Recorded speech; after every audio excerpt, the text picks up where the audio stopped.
How's it going, guys? This is Halcyon, and I'm here with my first video in a very long time. Quick update on that. Basically, my computer got broke. Now I'm at home. My computer at home is really shitty, and so I haven't been recording as much as I would like to. But I'm doing it now because I had this really good match on the aegi-less ladder just earlier today, and oh my god, it was like one of the best matches I've had in a long time. Like, oh god, so good. You don't get any good matches anymore on the ladder. They're just so scarce. But this took some serious thought, serious planning on both sides, and it was relatively hacks-free. So, I mean, hacks did play a part, but it was neutral. So, it was good. It was a really, really good game, and I thought I would share it with you guys. So like I said, this is the aegi-less ladder, so that means that aegi is banned, and that's why both of us have Medicham. Mega Medicham is really good without aegi, because, you know, it doesn't have that really common threat to switch into the high jump kicks, and it can run Ice Punch instead of Fire Punch, which means that it's not completely dead weight against teams that don't have aegi, because normally a team will like not have aegi, but they'll have Gliscor or Landorus T, and you don't have Ice Punch, and you just lose to them. But now it can run Ice Punch and not have to worry about aegi, so it's really, really good. My team is actually Fake Out aegi, no, Fake Out aegi, Jesus Christ. Fake Out Mega Medicham, Bulk Up Talonflame, Starmie, which is another underrated threat that is so good without aegi, really powerful, decent offensive spinner, so you don't have to be running Defog. Then I've got 3 attacks, T-Wave, Thunderous with leftovers. I've got a Double Dance Terrakion, because it doesn't need to run Earthquake anymore because aegi isn't there. And then I got Ferrothorn because the team is unbelievably weak to Azumarill. So anyway, my opponent's team, just looking at it, I can tell that, first of all, well, the first thing that I see is that he's got Azelf, so I know he's going to be leading with that, because, like, why the fuck wouldn't you? And then, other than that, I notice he also has his own Medicham, which can be kind of problematic for my team, since the only thing that I have to deal with it is Talonflame, and I don't think that, I'm pretty sure that Bulk Up Talonflame can't OHKO it, without, like, prior damage, so, I know that Medicham is going to be a problem, because I mean, like I said, I don't really have anything to do with it. And also, the biggest threat to my team that I see is the Scarf Garchomp, because the only thing I have for it is Ferrothorn, and if he's carrying Fire Blast, then that can take me out on the switch, or if it just gets worn down because it's my only switch into Thunderous, then that's going to be bad too, because he can just walk all over my team with Outrage. So anyway, let's get into the battle. I'm thinking for a lead, I know he's going to lead with his Azelf, and I'm thinking Medicham's not really that useful to. It's outsped by just about everything on his team, barring his own Medicham and his Bisharp, but I can't really do much to Bisharp because it can, I mean, it'll be doing a lot of damage. I can't really switch in on it because a knockoff plus Sucker Punch is going to kill me. And although Fake Out is nice, like, it's not that useful against this team. So anyway, basically he leads with his Azelf, just like I said. So this is good for me because I can go right for the Fake Out, which is going to be able to do a lot of damage, and it's going to do like a pseudo one-hit KO because he obviously can't move, and then I can just high jump kick for the win.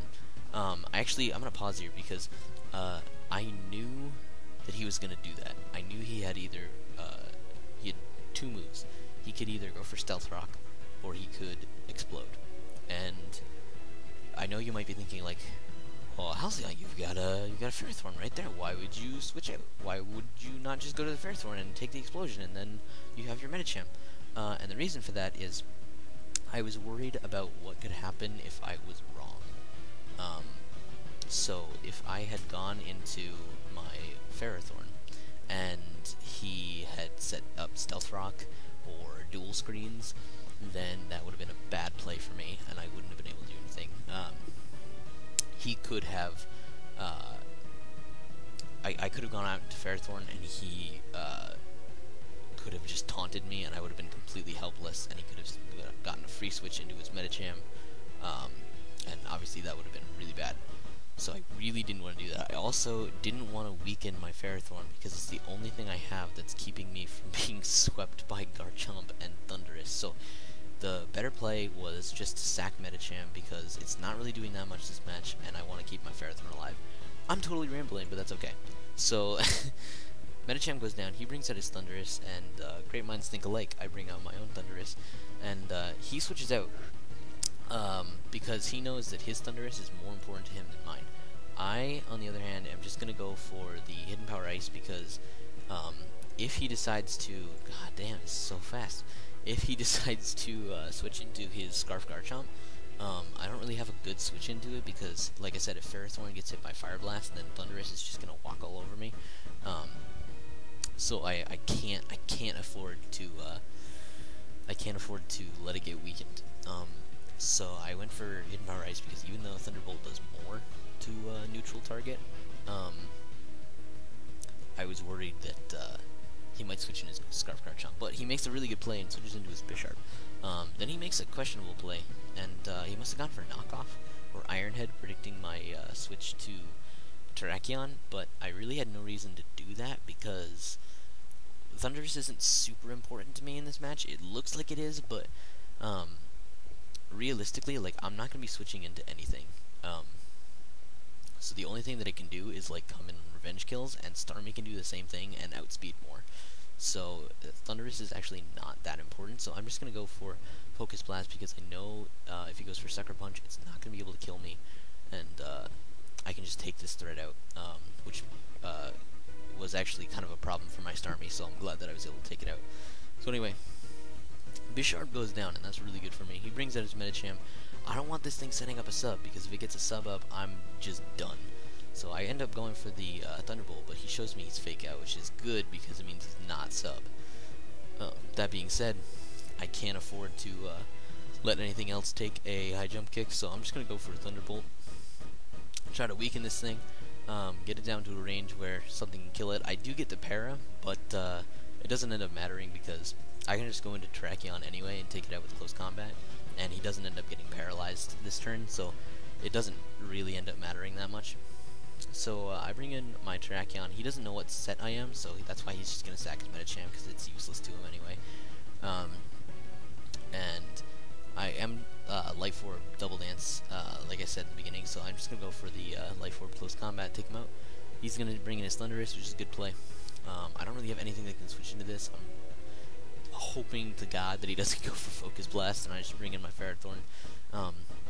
Although, really, he had no reason to risk the Focus Blast miss, because if I had stayed in and gone for Stone Edge, then he would have died, and then the match would have been mine, without question. So, I bring in my Ferrothorn, just go right for the Protect, to scout to see if he has Focus Blast, and it turns out that he does.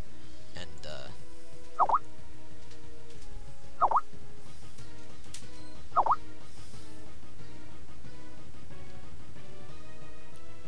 oh my god, sorry about that. Anyway, I just had to take care of something, but let's get back into the battle. So I just go for the Protect to scout for the Focus Blast, and he does have it. I just wanted to get some more leftovers recovery, but I know I can take one, even if it's Life Orb, and get off a Leech Seed just to wear this thing down for my Talonflame. This is where things start to get, well, actually next turn. Next turn is where things start to get real. So, I'm just gonna go for the Leech Seed, try to get as much health as possible, and like I said, I'm going to Protect, try to heal up my Ferrothorn a little bit, because Ferrothorn is definitely really important in this match. He makes a good play, switches out to Landorus. Nothing I can really do about this right now. This is where the match actually gets really, really intense. This is where a lot of thought had to go in. So, basically, here's the situation. He has a Thundurus and a Garchomp. The two things that I was most scared of on his team, he has those left. And as for me, I've got Talonflame, which gets destroyed by Thundurus because it's bulk up Talonflame. It has 0 speed and like no attack investment, so it's boned by Thundurus. He's got this Landorus, which is a huge threat. It's not as big a threat because I can switch in my Talonflame at any time, but he has this in combination with Thunderous, which means that I can't take him out. He also has this Scarf Garchomp, which is the biggest problem on his team. Nothing I have can OHKO it other than Starmie, and Starmie can't take a hit from it without dying. And I need Starmie to take out the Thunderous because it's the only thing that outspeeds it. So basically, I have to sack my Ferrothorn, even though Ferrothorn is super important, and it's the only thing that can even kind of take an Outrage. I have to sack it because it's not doing anything, and I need a free switch into my Starmie. So that's exactly what I'm going to do. I'm just going to let Ferrothorn die to the Earth Power, and then bring in Starmie, and Starmie's going to be able to do work. So that's what happens. He goes for the Earth Power, Ferrothorn dies, I bring in my Starmie. Starmie's just going to go right for Ice Beam because he has nothing that can switch in. He's forced to sack his Landorus. That's good for me,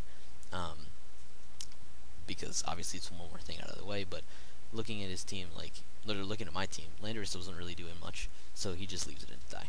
Now here he brings in his Garchomp, which confirms that it is Scarf to me, so that's good. I'm just going to sack my Terrakion here because I don't need it anymore. It's not doing anything.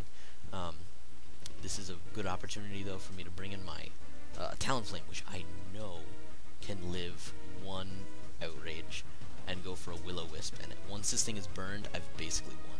So he goes for the Outrage, and it is 84%, but Talonflame's just too bulky, and I'm able to go for that Will-O-Wisp and burn this thing, and that is basically the game, because now he can't OHKO my Starmie with his Garchomp, which means I can just roost up here, try to get back to a health where I can go for a bulk up, and try to wear down his Thunderous. There's really nothing he can do here. He's confused. He doesn't want to stay in it.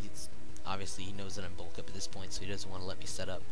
He just goes right out to his Thunderous, but that's actually fine by me because I can go for a Roost the next turn. So I just go for a bulk up. And at this point, I need to get his Thunderous weakened to about 38%. So I'm gonna Roost, trying to Life Orb stall him. And he's just gonna go for Thunderbolt. That's like his only option. He does get a para here, and while that doesn't like super matter because I'm still priority, if I get paralyzed, it does create some problems. So I'm just gonna go for another Roost, trying to Life Orb stall him. I need to get him low. He goes for a Focus Blast. It's not, I mean, it didn't really matter. It's not doing anything. Neither is Thunderbolt. So I'm still recovering more each turn than he's doing. So I just go for Roost again. He goes for Thunderbolt again. Luckily, I don't get parried. And now he's in range for Brave Bird to KO. So I'm just gonna go right for Brave Bird, knowing that at +1 I have a very, very good chance of killing him, and I could go for another Roost to guarantee it, but I don't want to risk the para hacks. So Thunderous goes down, and at this point I've got the match won. He sends out his Scarf Garchomp, but like I said, it's burned. It's not going to be able to kill me. It'll kill Talonflame with Stone Edge, but I do end up getting paralyzed there, but Brave Bird wouldn't have KO'd, so it didn't really matter. He goes for the Stone Edge, but it's not doing anything to my Starmie. It takes out my Talonflame pretty easily, but Starmie is just too powerful. It's too strong, too bulky, and I go for the Stone Edge. Or no, he goes for the Stone Edge, but like I said, Burn Garchomp's not gonna do anything, and I just take it out with an Ice Beam, and that is a good game. That one had me on the edge of my seat. He made some really good plays. I made some really good plays, I think. Not to toot my own horn, but it was just a really good battle all around, and really good way to start recording more videos and letting you guys know that I am in fact alive, and do want to start making some more content for you guys. And even though it might not be every day like it was at one point, you know, it's gonna be there. Recording on this shitty computer is just hell, but you know what?